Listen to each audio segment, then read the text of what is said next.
This is the Kaiju Podcast. I'm Ralph. I'm Jorge. And today we're talking about King Kong Escapes. 1967. Mm-hmm. A Rankin Bass movie. Yeah, I was surprised to see that. I guess it was a joint production. Yeah. And then the first thing I thought was, are we going to hear, like, the voice of Rudolph or anything like that? But we did get Paul Frees. A lot of Paul Frees. Yeah. It was great, but because there's parts where I go, is that Paul Frees too? And I actually looked it up, and there's a part that in an interview with I think it was the actor that played Nelson. Mm-hmm. He said that Paul Frees did almost all the male voices for the dub, and that Paul apparently asked Reason why he was there as a joke, saying, "Why are you here? I could probably do a better version of you than you could." And also, speaking of the dubs, there's another thing that when I saw that was that one of the actress that played Watson was really not into her dub voice and was kind of bummed that they didn't let her do her own dubbing the way they let the guy do his. All right, King Kong escapes. There's growling in the opening credits. Yeah, I like that. Yeah, me too. I kind of been doing that on our shows, on our edits, like when I drop in the music at the beginning. Yeah, like I know. I'll drop in the monster roar, and it reminded me of that. I might have to do little work on this episode because it's already done for me. Yeah, there's the first shot from inside the sub. Kind of looked like the submarine voyage from Disneyland, where it's like the little window and you get to see what's going on through the window. Yeah, it's kind of like you get so used to final credits to see so many credits at the beginning, including the MPAA symbol before a movie. Yeah, I thought I was like, oh yeah, I forget. I was like, the fact that he actually went that far. So Watson threatens the men with castor oil. Mm-hmm. And I was like, man, remember castor oil? Like, that was a big thing in, like, the stuff, like, the shows, where, like, it was often, like, in the Little Rascals. Yeah. When we talk about castor oil. Do people still... I remember having it when I was a kid. You actually took it? I think so. I don't know what it's used for, but I remember it. Is it like a thick, clear liquid? I don't know. I don't know. I thought it's supposed to help you poop. That sounds like me. Okay. When I was a kid. You need help? I think so. We're getting too deep. Well, I mean, I'm fine now. That's good. I don't have to drink this stuff. All right. But I'm assuming that's what I drank, because it was a thick, clear liquid. Kind of looked like Caro syrup, maybe not as thick. Yeah. But, that's what it looked like on the Little Rascals. I can still taste it. Like, I still know what it tastes like. Really? Yeah, it's... What does it taste like? Is there anything else you can compare it to? It's bad, and it kind of leaves... It's hard to describe flavor unless it tastes like something else. It tastes like its own thing, but the only thing I can equate it to is like sticking your tongue on a battery. Oh! Where you get that kind of, like, you can't describe what that tastes like, but it's kind of a similar thing where it's just like a... Where you kind of like it? No. I used to do it all... You would do it once and then you would be like, oh, yeah, I know what you mean. But no, it's hard to describe. It's not. Castor oil is a vegetable oil obtained by pressing the seeds of the castor oil plant. Ricinus communis, the common name for castor oil, from which the plant gets its name, probably comes from its use as a replacement for castoreum, a perfume base made from dried perineal glands of the beaver. What? That's...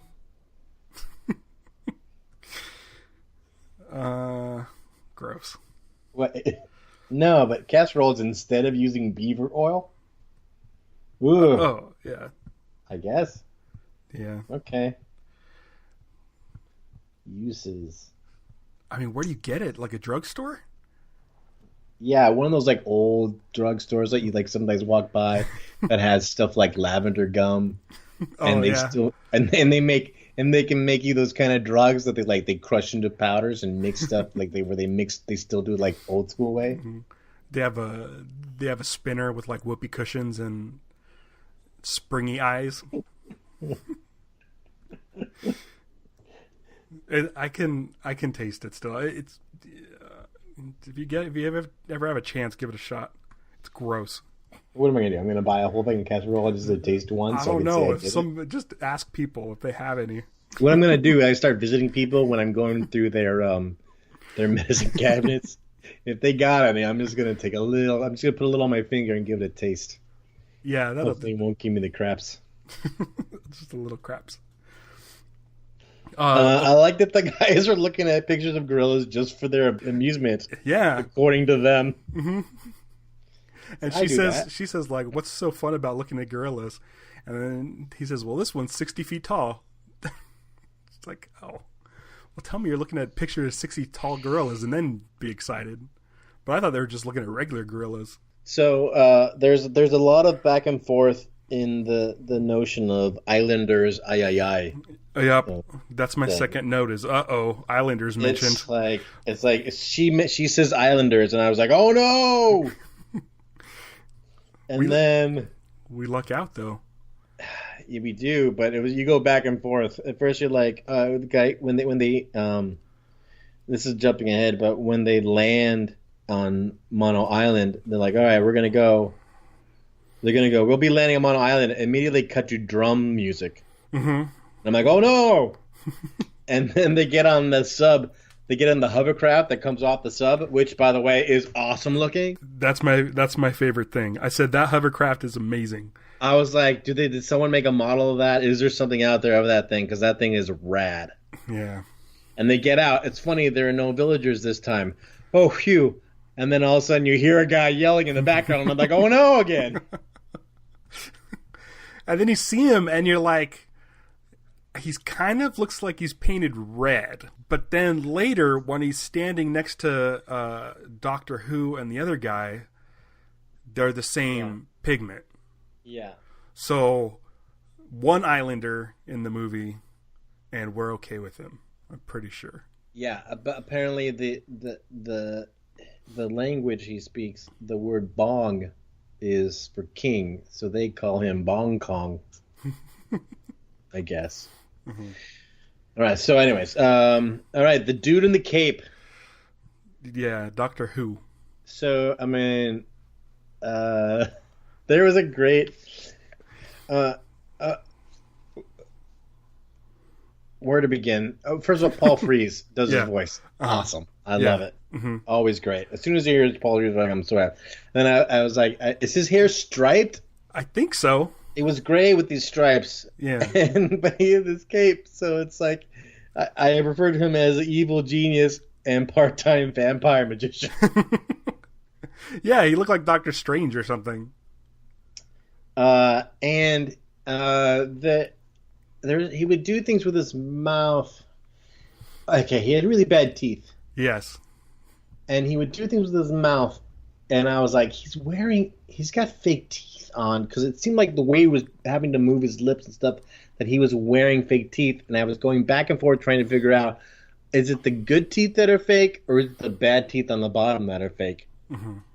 And I think it's the good teeth that are fake. I think he was wearing dentures. I actually then, because when I actually Googled Doctor Who's teeth in this movie, and it gets meant. There's a lot of forums and stuff online where they talk about it. The first one that I came across, someone had described him as his teeth being all of which appear to be at war with one another. They were. It looks like if you got like pretzel sticks and kind of just shoved them in Play-Doh. Yeah. Yeah, but it's like he's so obviously the villain. Yeah. So you just see him like, oh, this must be the bad guy. Okay, so I would refer to the robot as Mechani-Kong because of Mechagodzilla. Yeah. But I guess he's Mechani-Kong? That's kind of a cool name, though. Yeah.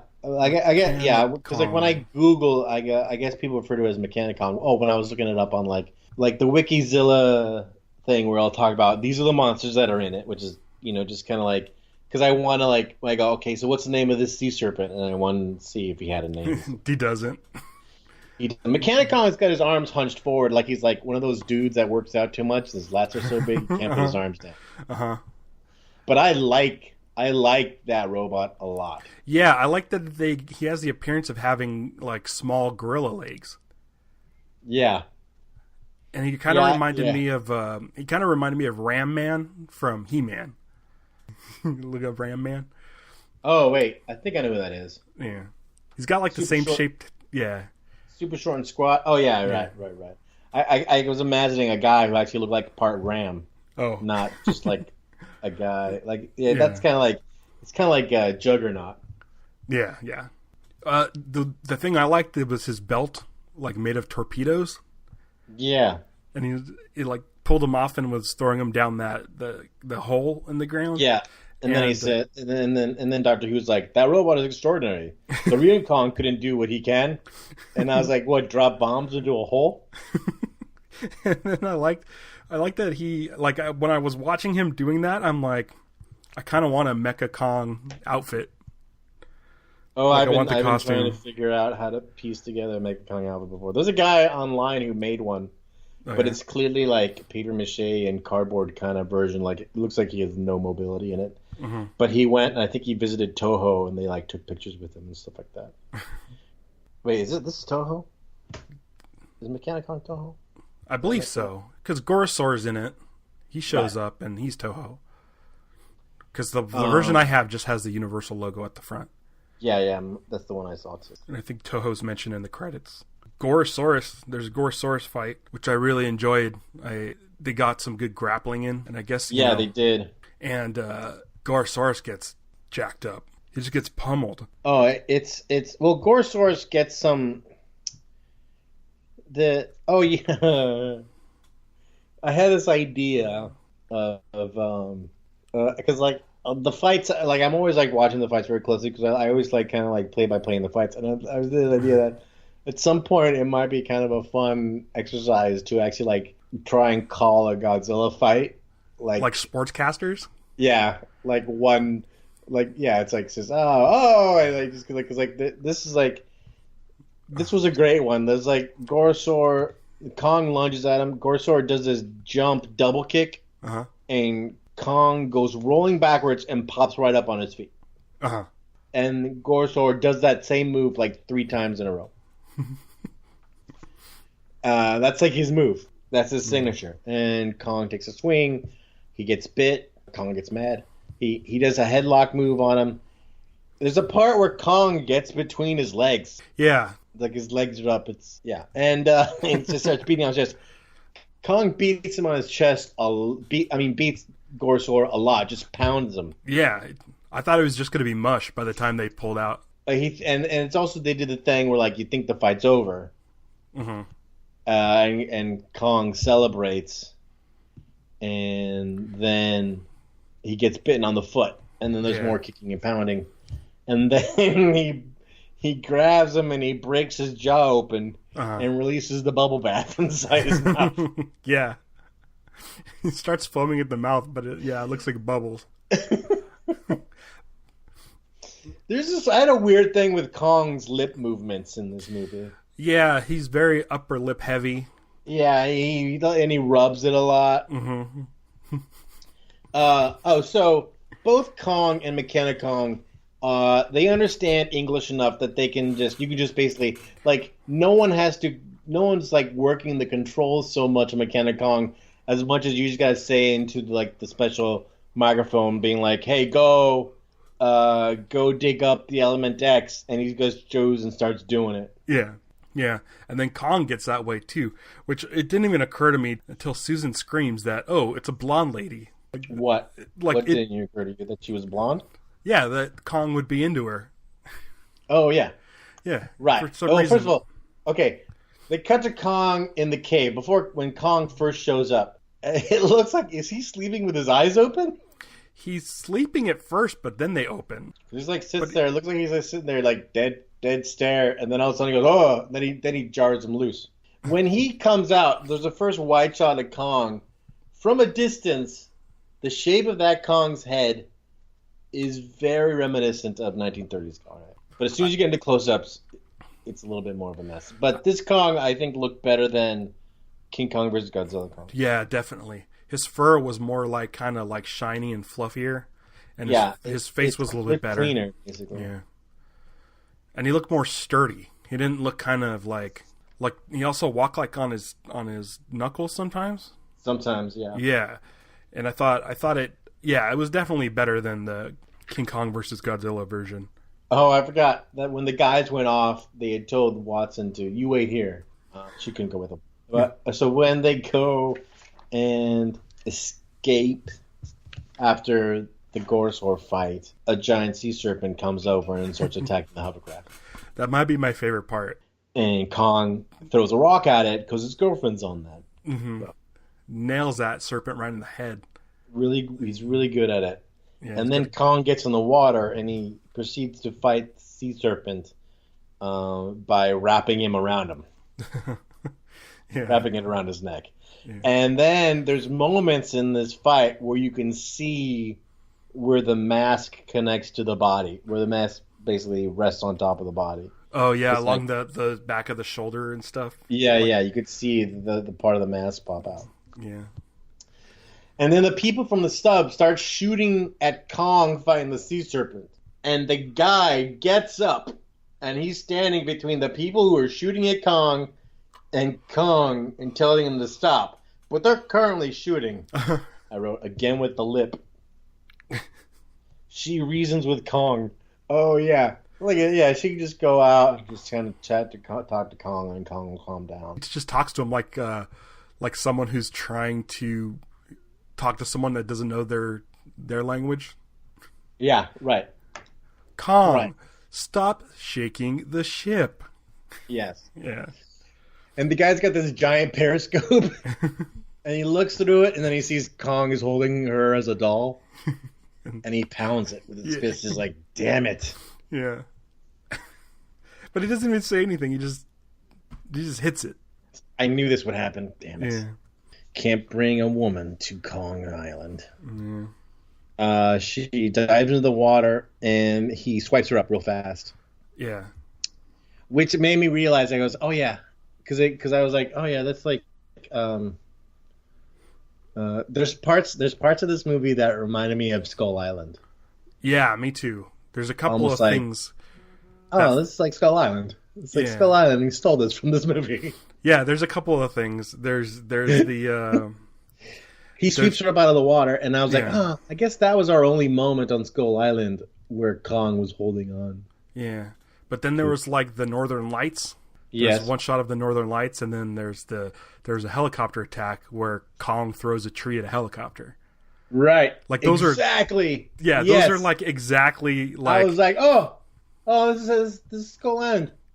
There's also parts when he walks her back to the submarine after he grabs her out of the water. You can see also the flap of the back zipper in the costume. Yeah.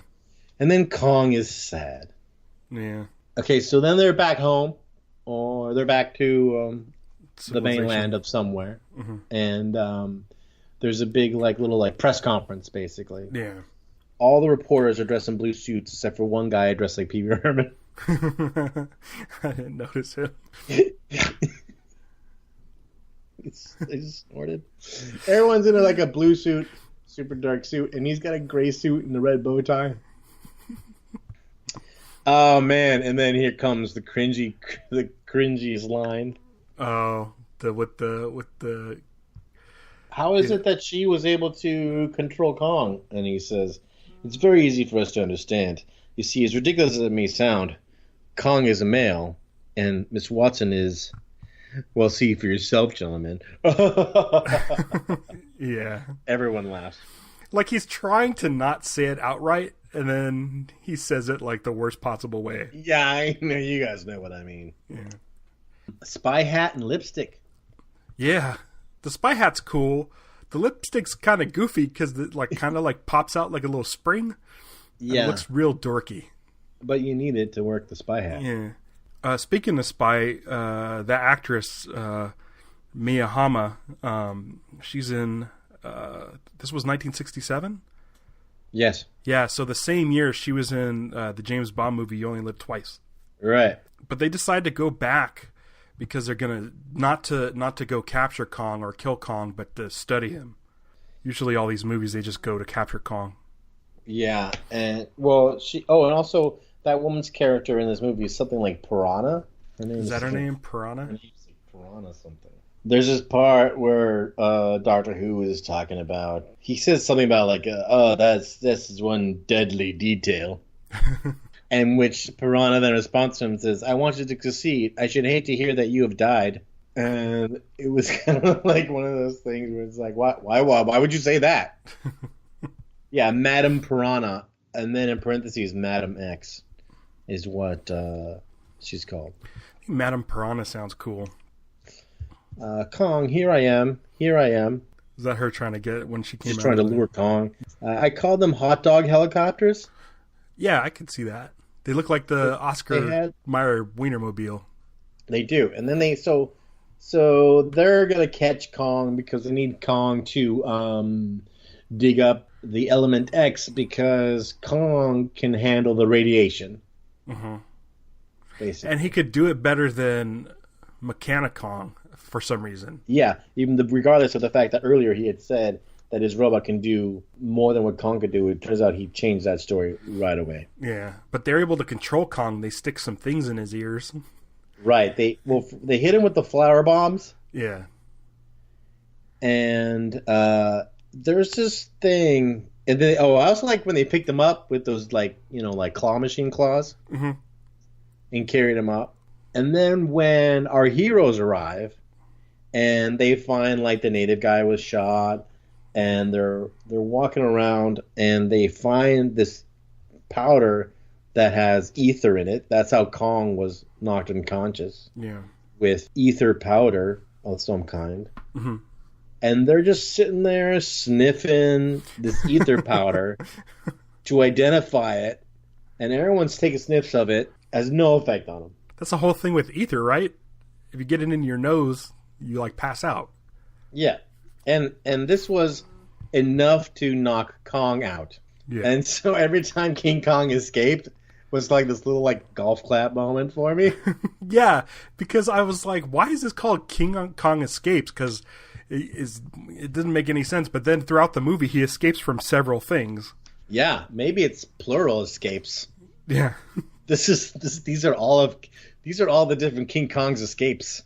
It looks like King Kong escaped after putting up a terrific battle.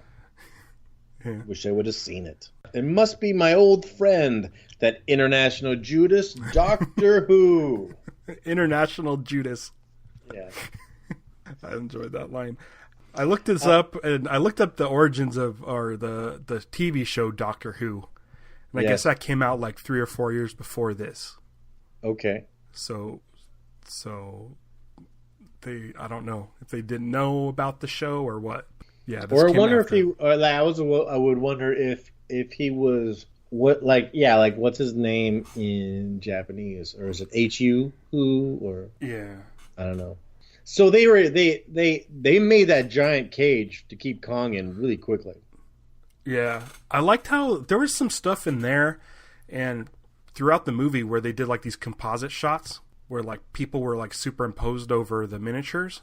Yeah. That looked pretty cool. There was a shot that they took in real low of King Kong in the cage.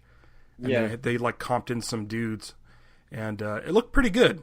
I liked it. Is that the dudes with the helmets? Yeah. Yeah. I liked when they're putting the stuff in King Kong's ears, and they have the doll guys. They slide the doll guys in. I love that. Yeah, there's a lot of doll guys in this one. He gets hypnotized by that light, basically. Which is also interesting because then later that they put that light on the top of Mechani-Kong. Do you remember? I had one when I was a kid. I don't know if you remember these, but they were like it was a toy. It was a fireman's helmet, but on the top it had a like I never had light. one, but I know what you're talking about. Yeah, a light, and then it made the sounds. That's what Mechani-Kong reminded me of when he had that light when on his head. he worked the light on. Yeah. And it was cool when Kong knocked it off. But the sound of King Kong's like hypnotizing ear things was just too much to deal with. It's like a high pitched squeal for like a good 3 or 4 minutes. It's so easy to get Kong to do what they need him to do. They just got to be like, "Hey, go get the element Dex," and he knows what that is automatically. Like you never think of Kong as a big digger. But there's so much, like, they like, look at these tunnels. He made these tunnels. That there's so much. Apparently, that's a thing he does. I don't think I've seen that in any other Kong movie. Digging, I know me. Yeah. He kind of lives in caves, but that's it. There's a part where he says they constructed a robot just like ours, huh? And I was like, what? You guys didn't make a robot. Where's your robot? Do they mean to construct a robot like King Kong? Oh, King Kong is theirs? I guess. I don't know. It doesn't make sense. He escapes again. Oh, yeah. When Susan screams and Kong just destroys the place. Yeah, he grabs the bars and he's like shaking them, and they're pulling him out of the wall, and it's awesome. Like, by the way, there's also this pitiful fist fight between the two guys, Doctor Who and Carl. I was like, that's a terrible fist fight. Clear misses too. Clear, like, also troubled by the seduction scene. Yeah. Carl tries to cheer up Susan. It can only get better because it can't get any worse.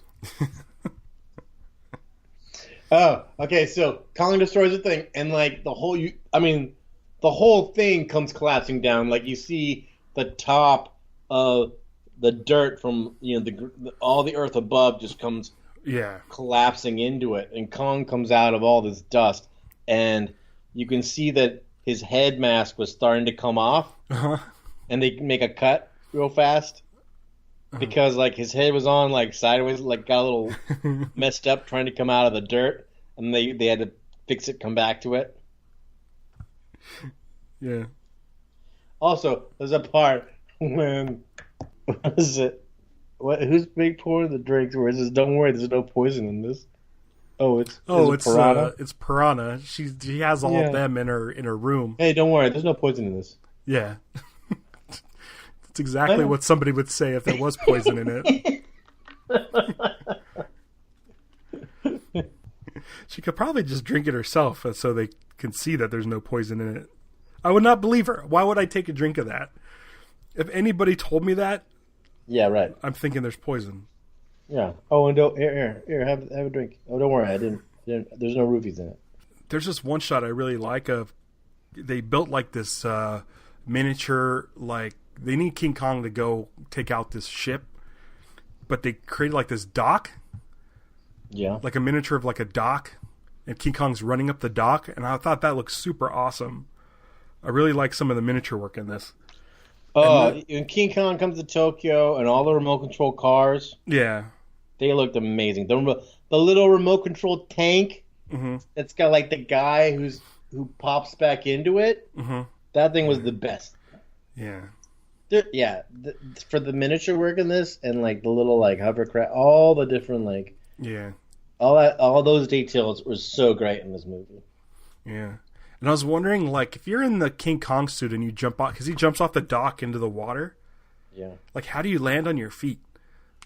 Like, I feel like I would be I would tip over and then drown. But they figured it out, because it's got to be full of foam and stuff, right? Wouldn't you just like pop up and not? I don't know.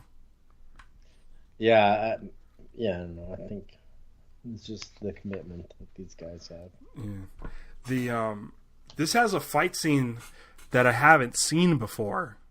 I don't think I've seen before, which is two monsters fighting on a tower. Yeah, I had written that it's like, oh, cool, we get two Kongs climbing something. As soon as they start, because I was like, oh no, Tokyo Tower is doomed. As soon as Tokyo Tower shows up in these movies, they're gonna break it. Yeah, Mechani-Kong's mouth is like a speaker. Kong grabs his foot and he drops Watson. Kong catches her. He sets her down. There's a shot where she looks up at the two of them, and there's kind of like just some like a couple puppets that they're just kind of like hitting each other with it.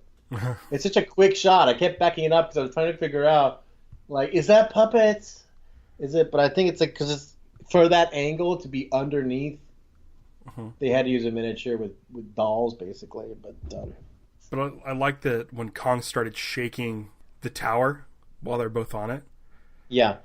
And Mechani-Kong, he rips off a piece of the tower and he beats Kong with it. Yeah, like hitting him over like the back of the head. Yeah. It's a really cool fight.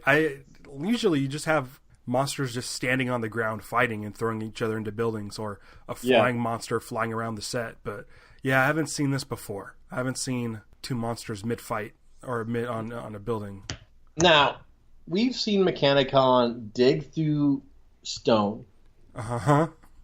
And we've seen him do, some tough things. He's been fighting Kong for a bit already. Yeah. But the moment the top of the tower breaks off and he starts falling off the tower, he's in pieces. By the time he hits the ground, he's already in pieces. Yeah. But I mean, I was trying to think about it, and I'm like, at this point, Piranha has disabled the communications. Is that that helps keep them together? I don't know. I was trying to come up with anything that would explain why he would break up in midair. Speaking of which, so Doctor Who and Piranha, there's a great fight. He karate chops the gun out of her arm. And then when she pulls the cords out and she gets shot twice, each shot, it's It's a pretty funny death. Yeah. The other thing, because you had mentioned Kong running down the docks, the other thing that's cool was that he's being tailed by that car really close. Yeah, when Kong goes after the ship, he pulls out the propeller and starts beating the ship with the propeller. That's like Island, using propellers. They're apes good at using tools. I mean, these can't be accidents. Like, I'm assuming the writers or Jordan Vogt Roberts or somebody went back, watched all the movies, and were like, let's do our version of this and this.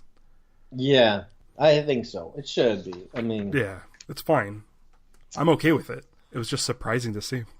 I like when she came up to Kong and she holds her hands out like a baby. And she wants him to pick her up. And is she insane? She's all right. Kong is always gentle with her. Oh, we got a monster going through the building. Yeah. Mechani-Kong just walks right through it. We need more of that. And by the way, I like how she's trying to explain to Kong that it's a machine when she's trying to protect Kong from him. It's like, he's a machine.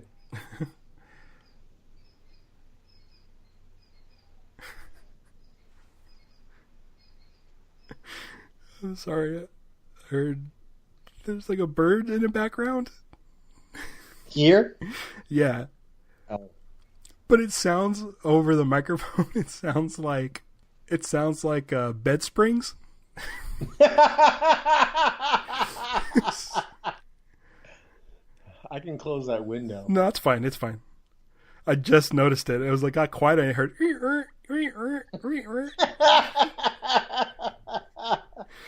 Like, what's going on? And then, so then at the end, right?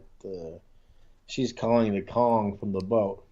Like, and I like it. She goes, Kong, Kong, King Kong. Yeah. This happened before. It happened in King Kong versus Godzilla, where they talked about Kong is this. You mean King Kong? Yeah, just to make sure we're talking about the same Kong. Kong! It's not for me. King Kong! Oh, she is mean to me. She is mean to me. Don't call him. Yeah, let him go. But he's going home. I think he's had enough of what we call civilization. I love this one. Yeah, it was good. It was good. It was it had that kind of like good, really good fun factor. It's nice that there was only one Islander. Yes. And we didn't have to worry about And but they weren't trying to make him African. Yes. He was like, a guy. He said something. They called it was something. Yeah. It was like something like Indonesian. It was like a dialect of like some Pacific Island. Yeah. But yeah, that was a good one. It's a lot of sci-fi stuff that I liked. Man. Yeah, I liked it a lot. Yeah. They're really over the top villain. Really, I mean, yeah, this was a lot of fun. I don't have any more notes on this one. I had one note that I glossed over, but it made me laugh at the time because when they were talking about how good Mechani-Kong can do to dig out the element X at the beginning, he says, down there is a deposit of tons. And he says tons, but it really sounds like Tums. Like antacids. And then he says he'll bring out 10,000 tons of X, this robot. And I was like, yeah, then we can rave. All right. Well, next episode, we're getting back to Godzilla. We're in this. We're going to do a 70s one. This is Godzilla versus Hedra, and look forward to that one. It is it's an interesting one, to say the least. Okay. Until then, you can go to kaijupod.com, and that has all of our episodes. It has the big list of kaiju movies that we, are possible future episodes. It gives you links to our Twitter and Instagram as well, and then a bunch of other stuff. And that's it. Until next time, I'm going to go digging for Element X. I'm going to take the hovercraft back to Mondo Island to find out what happened to the missing natives. Why is there only one left? Oh no. Like he was warning, like, Kong's mad, go away.